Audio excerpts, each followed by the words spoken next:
Good evening and welcome to Face to Face for the Newsfirst team. I'm Niresh Eliathambi. Well, the war in the Middle East continues, no end in sight, and of course, we in Sri Lanka, well, that's the talk of the town, isn't it? That's all we talk about now, and how that war affects us here in Sri Lanka. But to get an international perspective, I have with me Dr. Erin Watson, who is an international public policy analyst, who's here in Sri Lanka right now. Good evening, Dr. Erin, and it's lovely to have you on the show. Thank you very much for having me. It's really wonderful to be here. Right. So, Dr. Erin, what's the Australian take on this? Now, you're from Australia, but you have been working around the world in more than a dozen countries, and you're very familiar with Sri Lanka as well. And what do Australians think of this conflict, and how has it affected Australia? Because we know how it's affected us here. But what about Australia? Yeah, it's a really good question. We're obviously quite a way away from the Middle East, although, Australia very much sees itself as part of the Indo-Pacific, and the Middle East is not too far away from there. I think that it's affecting us in all kinds of different ways. So some of the more tangible things that people can touch and feel are things like the impact of oil prices, because every time they go to the petrol bowser, petrol's up to $2.50 a litre, and that's going to place a real strain on people in Australia, where we already have a cost of living crisis, and people are finding life really tough as it is, which we can talk about. But I think that just kind of adds to that additional layer. It's, we drive long distances, we rely on our cars, so it's one of those indicators of what's going on in the world is the oil price and what's happening at the petrol bowser. Another big thing for us is obviously the connectivity issue, because for Australia, one of the key ways that we get to the rest of the world is through the Middle East.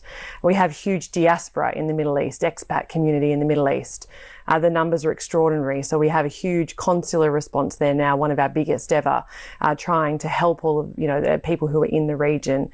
And then we have this added layer for us where we have a security partnership with the United States. So, and AUKUS, which is the Australia, UK, US Security Pact 2. So we're sort of then getting dragged into what's happening. We've sent military assets already. So it's touching Australia in a lot of different ways right now. So I think they're feeling very vulnerable down there in Australia as to what's actually happening up there in the Middle East.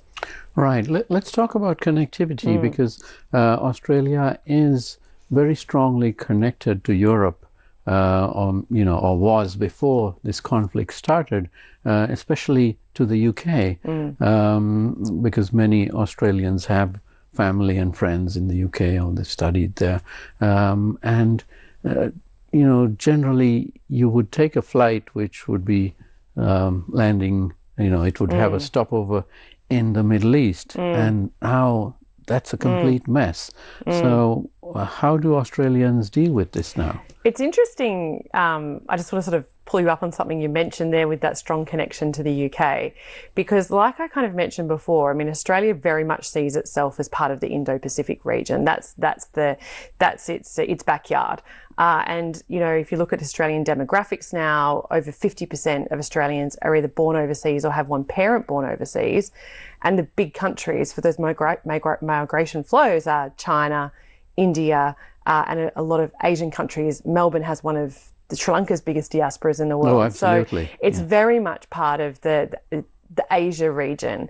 And yes, we do have those historical linkages. Obviously, we still have the king is our head of state, which is another whole question. But I think that when we think about our connection back to Europe, it's actually more travel. It's continental Europe versus our strong linkages to the UK, even though that is really important.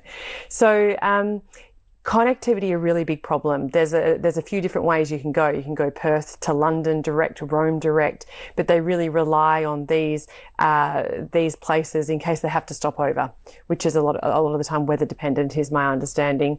The other way is through Singapore. Those flights have become hideously expensive.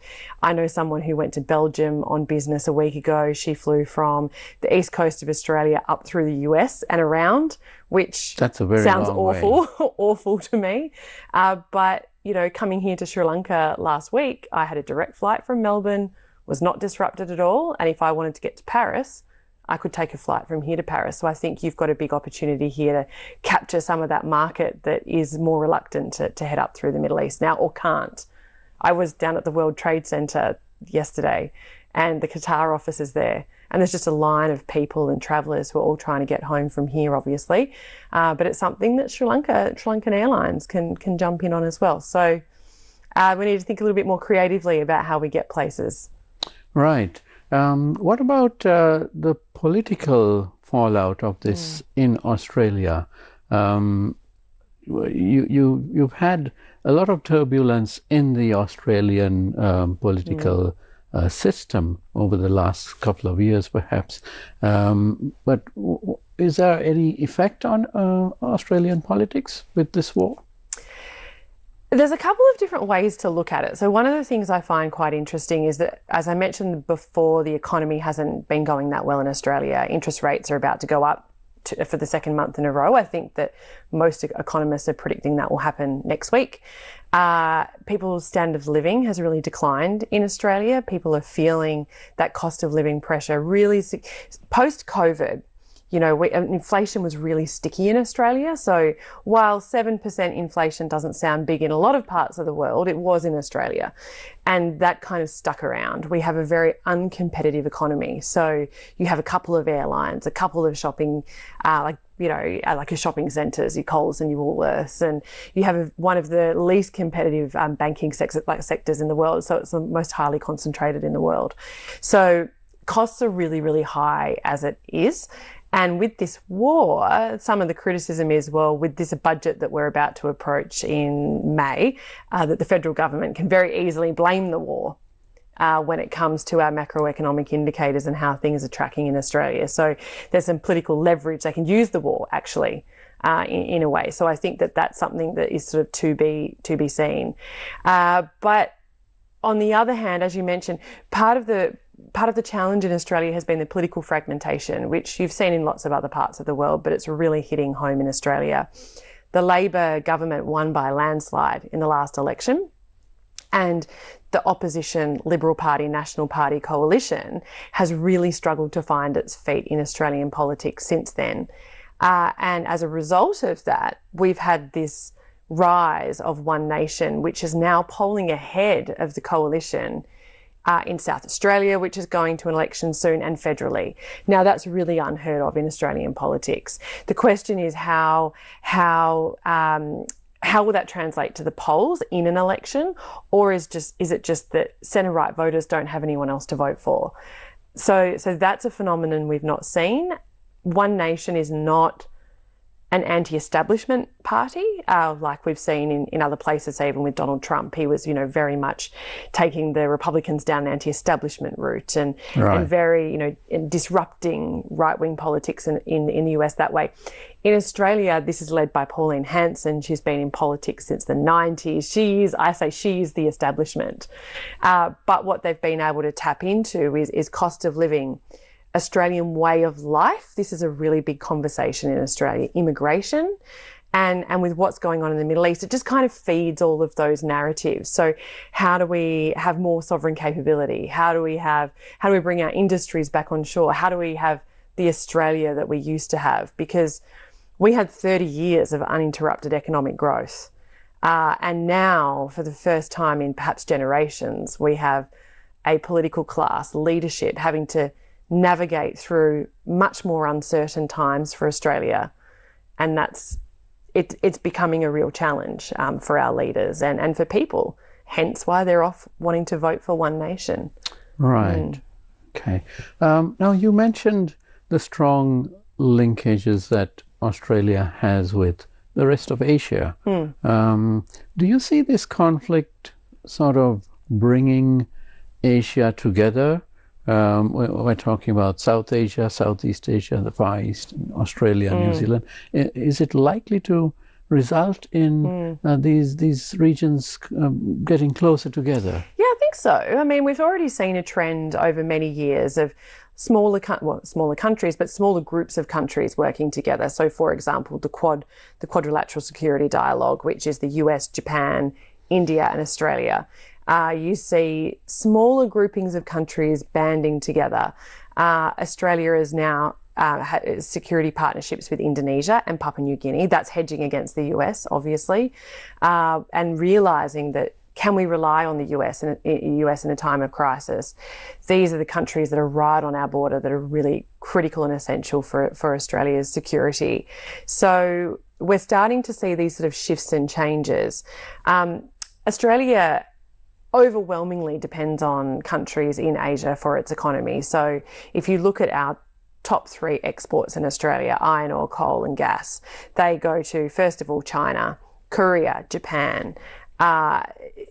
Increasingly, the government wants to diversify across to India, but that has its all that. And our trade has been increasing quite significantly with India. But 50% of that trade, of that iron ore trade, which is about $130 billion, all goes to China. So we're very dependent on the Chinese economy. Now, to put it in perspective, and why I think it's interesting for Sri Lanka, is that if you look at those top 3 exports, these are kind of arbitrary numbers, but it's about this. It's like 130 billion, 100 billion, 100 billion. The next exports, number 4 and 5, are tourism and education. Education's probably first, then tourism, which is around $50 billion. So it kind of pales in comparison. Right. Now, obviously, you've got a huge international student market here coming to Australia. I think 20,000 Sri Lankan students are studying in Australia in 1 year alone. Right. So, and I see it all over Colombo. It's like Monash, my alma mater, UTS. You see all of the signs come to Australia. But that industry, even though, again, it has been growing, it's still relatively small. So we really depend, our economy is quite unsophisticated in that sense, on these key export markets and these key commodities. Like I said, Australia has been trying to diversify away, particularly to India. But as we all know, India's market is relatively closed. There is openings, there's signs of openings with things like we have an Australia-India economic cooperation. I can't remember the exact name of it. But it's really about the flow of people. We're selling a lot more avocados to India, like little niche things like that. But it's not widespread systemic economic change with India. So obviously our military security partnership there has increased as well. So that's a long way of coming around to say yes. And I think that our neighbourhood is more important than ever before to Australia. And I would put Sri Lanka in that basket as well. Right. So interesting shift happening already and likely to accelerate with this crisis.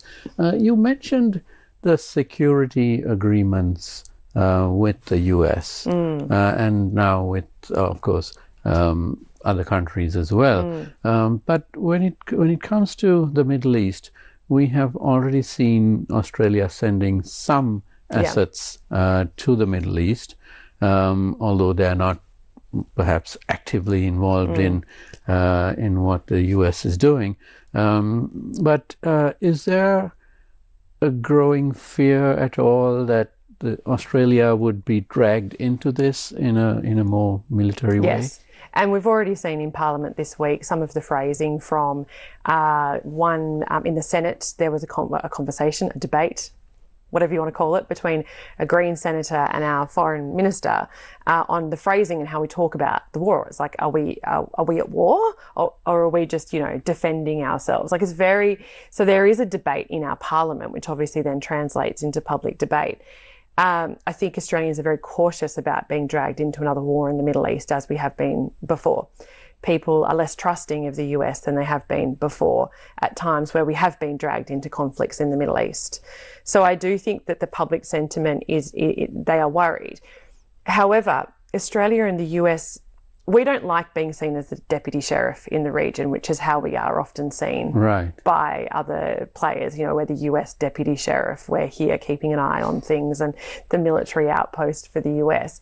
I think Australians see ourselves as more independent from the US, but having said that, our security relationship is inextricably linked. And so if you look at our AUKUS arrangements, the US has big leverage there, you know, and that's worrying for people. AUKUS is already political enough as it is, and AUKUS is our security arrangement with the US, Australia, and the UK. Pillar 1 being that we will purchase these nuclear-powered submarines from the US to the tune of $1 quadrillion. I think it's about $300 million. Some people say it will blow out to $1 trillion over time. And then Pillar 2 is our cooperation around things like artificial intelligence, quantum, and so on. So that relationship, which is also kind of goes to those mini laterals that we're talking about, which is a real change in the region. Big leverage when it comes to the US relationship. So it's two things can be true at the same time. And I think that's something that the Australian government is constantly having to grapple with now. And I don't think it's easy. Right. Let's talk about the conflict in the Middle East itself, although it's very difficult to predict what's going to happen from day to day. But if you look at it in a sort of a broader sense, it's like everybody's nightmare has come true. The Middle East is completely inflamed, or it's got more than a dozen countries which are being attacked or in the conflict in some way. And in the past, whenever there was a conflict, the repeated cry was, make sure it doesn't spread. Make sure it's between these two countries, Iran and Iraq or whatever, or with Syria, keep that civil war within Syria. But now we've seen almost the entire Middle East involved in this. What do you think of that, and where it might go, which is very difficult to predict, of course. I don't have a crystal ball.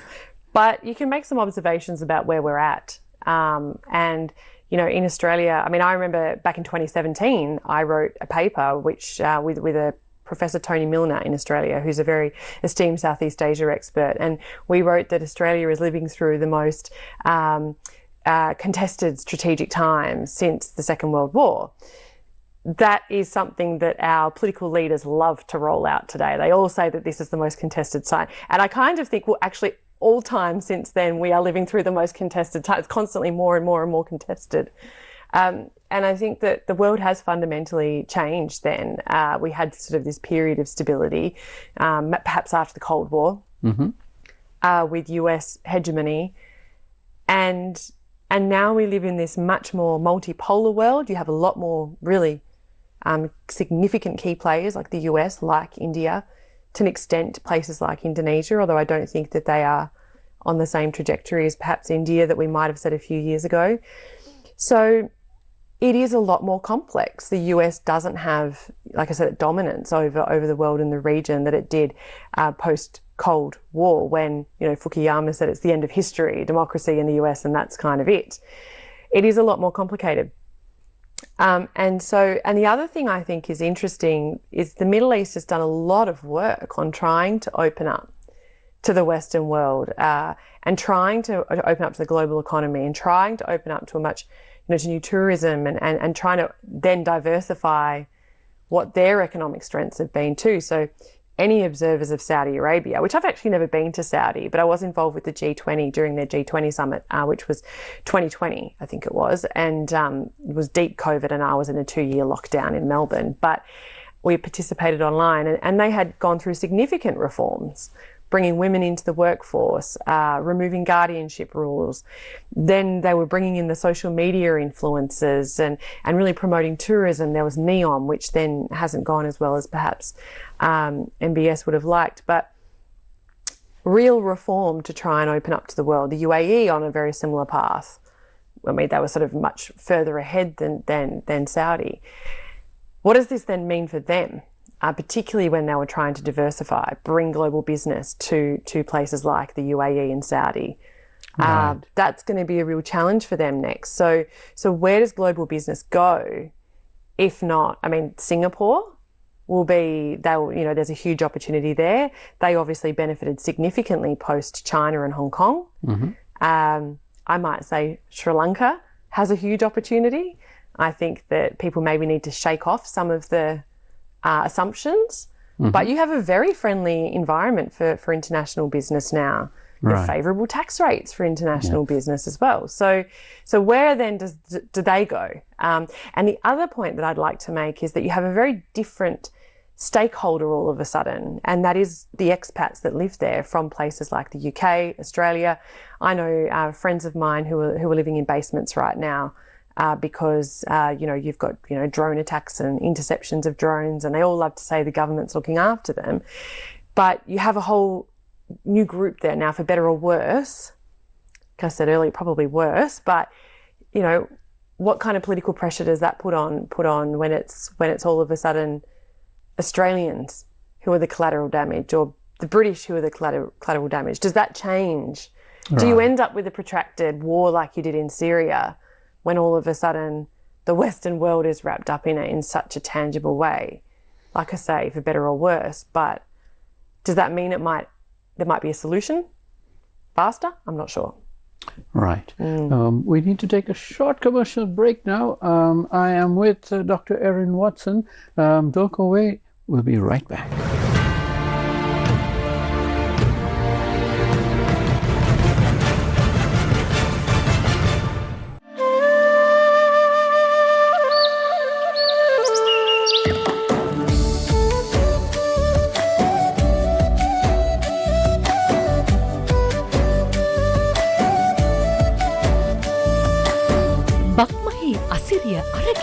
Newsfirst අවුරුදු මෙවර කළුතර බූවුල ක්‍රීඩාංගණයේදී දවස පුරා bicycle තරග, ගමහරහා දිවීම, කොට්ටපොර, ජනගී ගායනය, අවුරුදු කුමරා කුමරිය ඇතුළු ජන ක්‍රීඩා රැසක් සමග කළුගම් පුරවර සිරි අවුරුදු උළෙල අප්‍රේල් 18 වෙනිදා දවස පුරා සංවිධානය කළුතර දිස්ත්‍රික් ලේකම් කාර්යාලය ඇතුළු රාජ්‍ය ආයතන සමග සමනල ක්‍රීඩා සමාජය.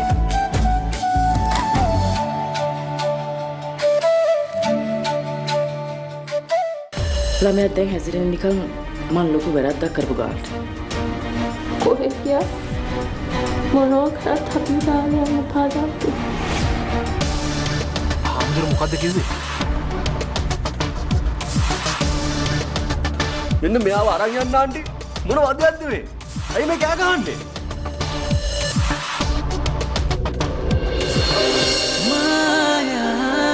අද රාත්‍රී 8:30ට Sirasa Telethirain. Your afternoon starts with ABC on TV1. World news, sports news, documentary.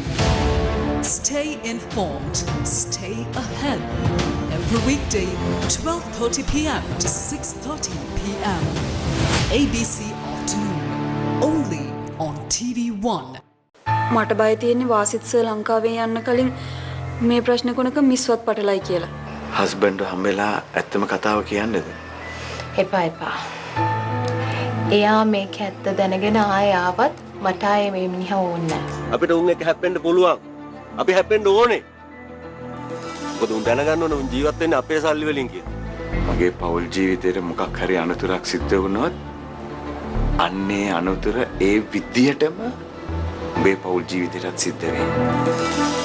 කොටෝ අද රාත්‍රී 9:30ට Sirasa Telethirain.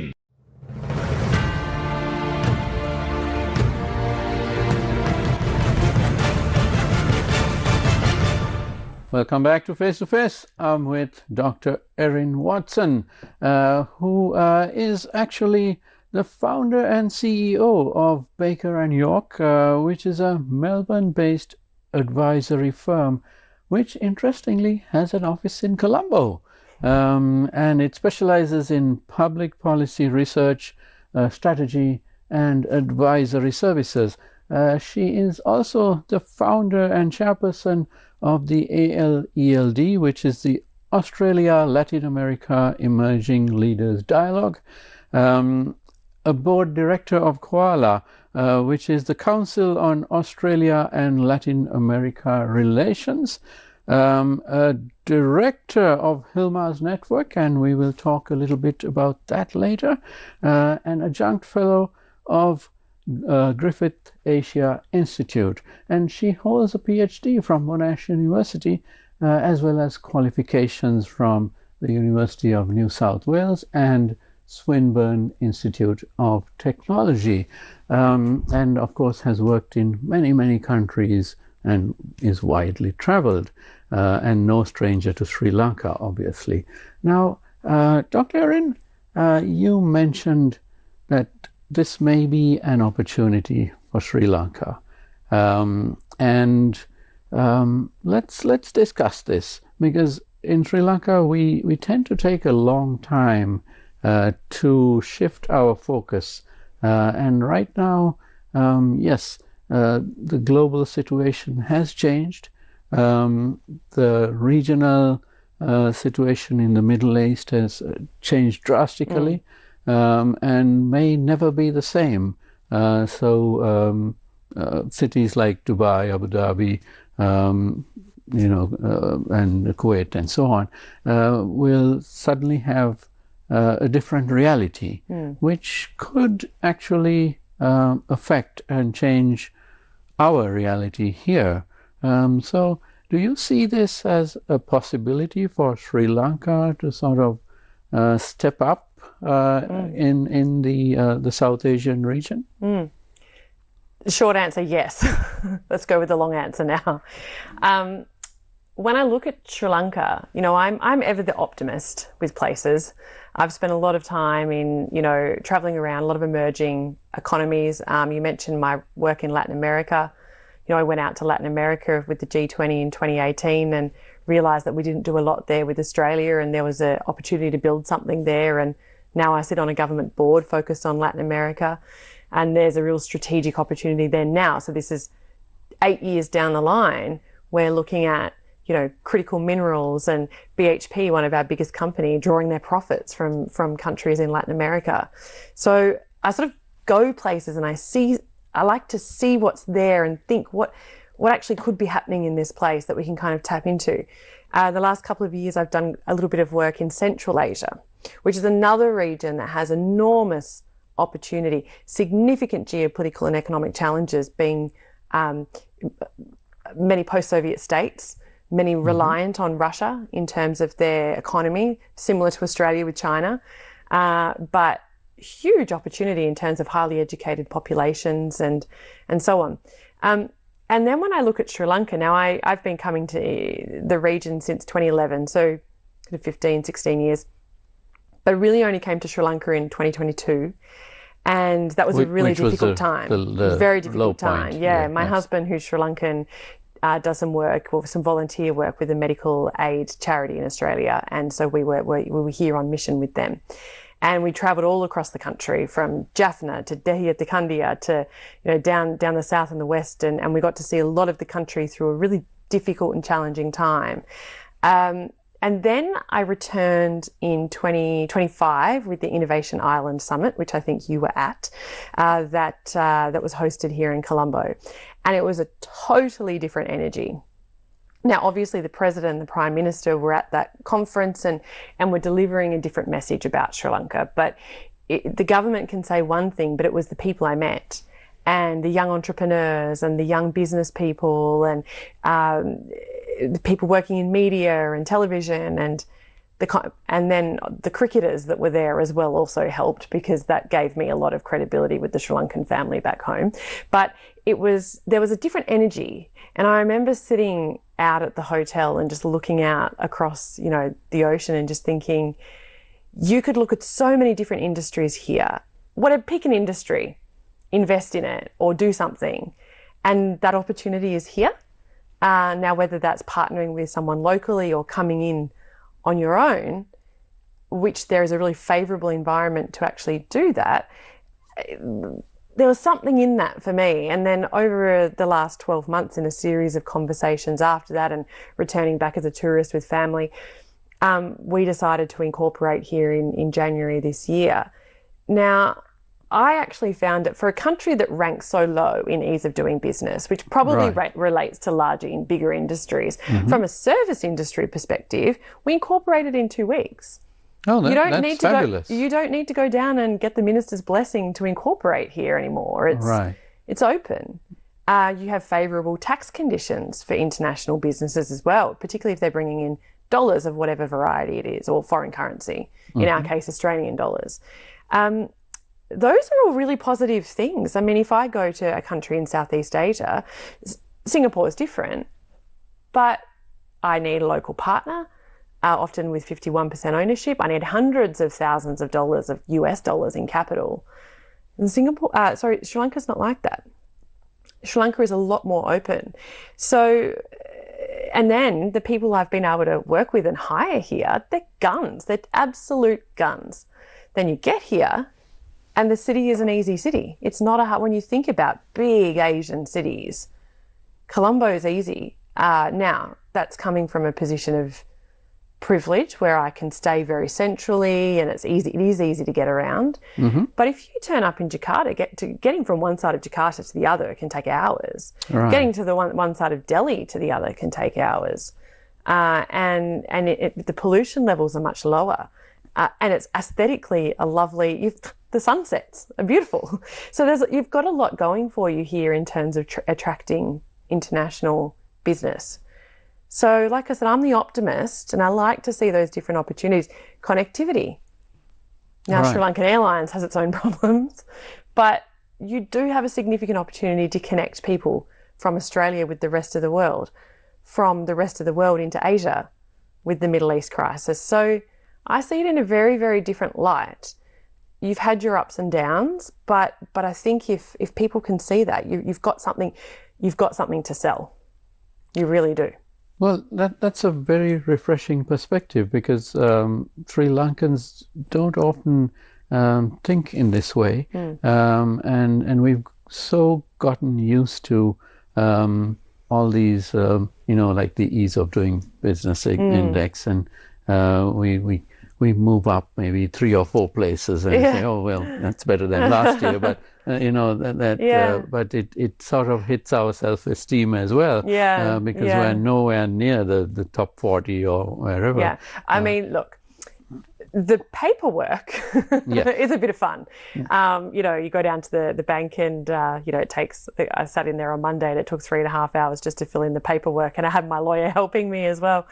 But again, that goes to the opportunity with digitisation.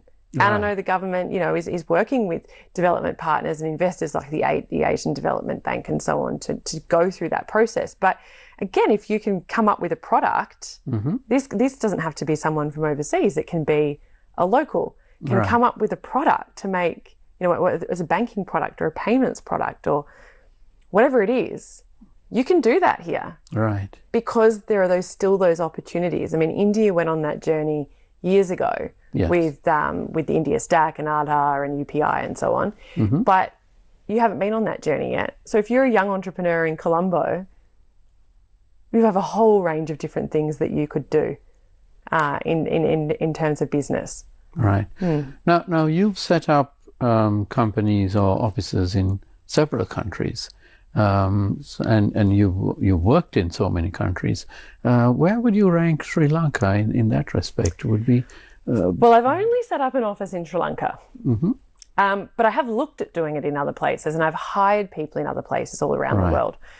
So we have a very specialist model. So if we do a project in the Pacific Islands, which we're doing, we have had several clients in the Pacific Islands. We always have locals. Like, we really believe in making sure that locals are key stakeholders in our projects. So we have a woman in Nauru at the moment, which someone in Colombo said to me, "It's Nauru, is it? That's a small light." We all know Nauru in Australia because of political reasons that I won't mention. But we've worked in these lots of different places around the world. Is my point. I'm a bit biased because I married into a Sri Lankan family as well, but it's up there. Like, India is difficult to set up as a foreigner. Now, I always had the benefit. I actually didn't come in thinking I could have a subsidiary company here. I didn't understand that. I thought because my husband was Sri Lankan, he would have to sign all the paperwork. And it actually wasn't the case. India, that's a lot harder to do. Malaysia, that's hard to do. Indonesia, that's hard to do. Thailand, to an extent, is probably a little bit easier. But again, it's a very different operating environment as well, and depending on what industry you're in. So for me, in a services-based business, it's a very attractive place. And something I learned about Sri Lanka and Australia yesterday was that you speak standard Southern British English. Yes. Now, that means you and I can have a very, very free-flowing conversation, and I don't even think about it. I can. It's very easy for us to communicate. Yes. It's much harder with some of the other Asian countries that don't speak the same, I guess, dialect or have a similar accent. Things like that make life a lot easier. You've got, like I said before, you've got a lot of Sri Lankan studying in Australia, so they're used to the Australian system. So if we think about that bilateral thing, it's right up there in terms of ease for me. Like, it would be my top one or two. And I don't know what the other one is. I'm just saying it to kind of protect myself there. Sure. But that's why I'm here, because it was easy.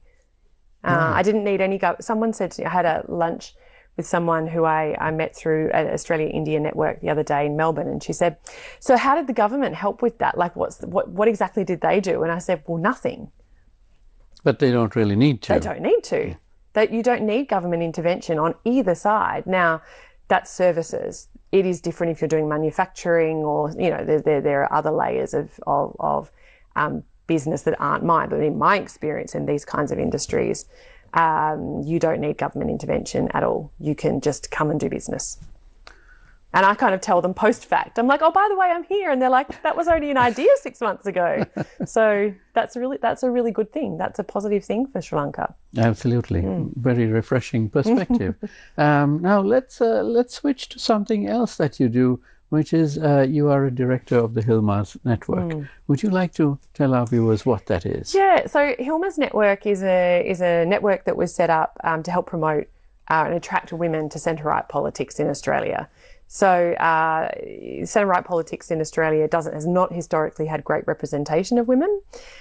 Depending on where you look in centre-right politics, upper houses are different to lower houses. And so Hilmas Network was really set up to find women, attract women to politics in the first place and our style of politics. And then secondly, to help support those women to have political careers and be a pathway into centre-right politics. So we do a lot of events, we do headhunting, we really try and support the party to be seen as that voice of, not voice of women, but certainly a pathway for women in. So that organisation operates across most of Australia now, and we do a lot of work tracking women's representation as well, thinking through policy. How can we help the party think through policies that really work for women and work for women voters as well. And it's at a really critical time because this vacuum that has been left in centre-right politics. So we know that in the previous elections, or the previous federal election, that our centre-right coalition didn't do a good job at attracting women voters. So we have a role to play in trying to improve that. So it's a very, very interesting time to have taken on that role. Right. So you are somewhat familiar with Sri Lanka, and we have, our women's representation in Parliament has been quite abysmal. The last Parliament was, less than 5%. This Parliament is a lot better, but it's still less than 10%.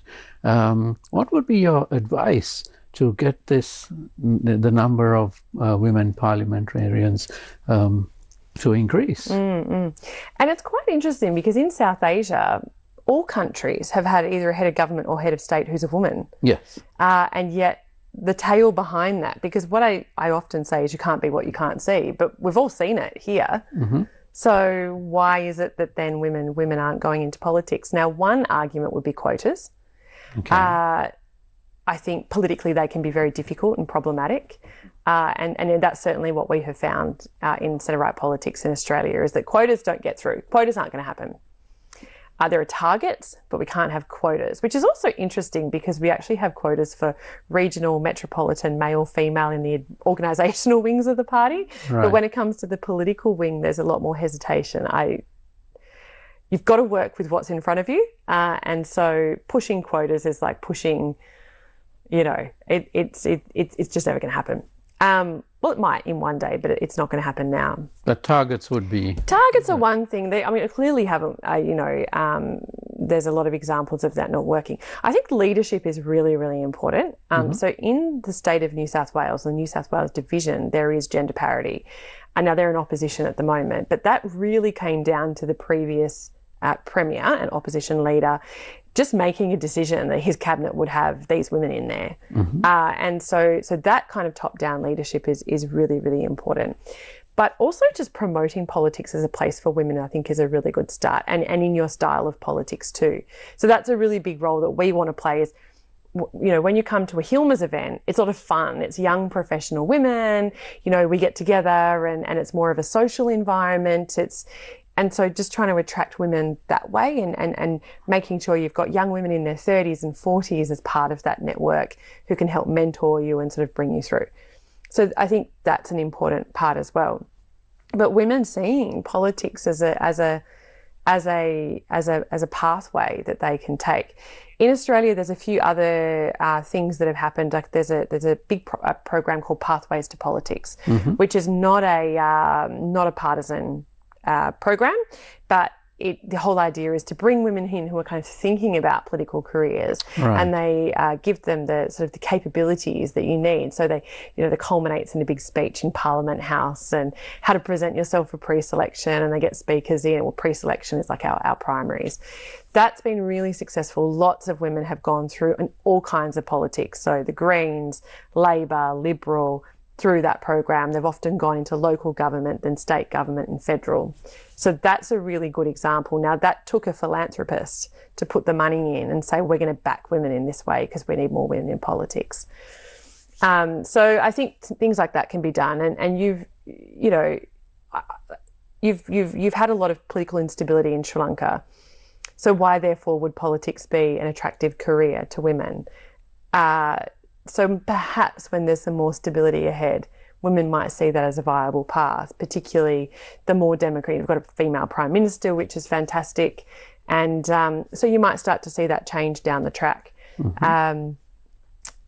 Unfortunately, I don't really see a silver bullet with what we're doing. It's lots of different things that need to function together to get those women in. And also, it's not like in Australia is a very diverse place. I think people tend to think of Australia as a very kind of, homogenous country, but Western Australia is very different to Queensland, is very different to Victoria, is very different to New South Wales. So when you think about how do you approach Australia, the way you do it in WA is very different to how you do it in Victoria, to how you do it in New South Wales. And the political parties are very different, even though there might be the same federal party. The state divisions are all very different with their own constitutions and so on. So you have to sort of have these very tailored approaches to how you go about these things. It's quite sophisticated. It has to be quite sophisticated, yeah, and take some. Some would say, like the quotas camp of people would say, well, you can just say you have quotas and then you fix the problem, but you can't fix the problem if you don't have the women in the party in the first place, right? And that's where I see we have a really big role to play, is to get the women in the first place. So when you have seats available, they're ready to go. So you need to democratize the parties first, and then you'll automatically perhaps have more representation. Yeah, absolutely. Make it be an attractive place for women to be.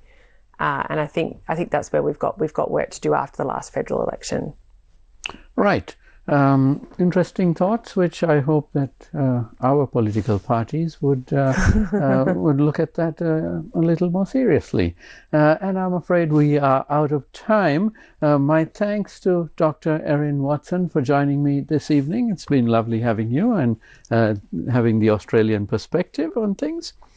And thank you to you at home for watching. Don't go away because the news is coming up next. Have a great evening.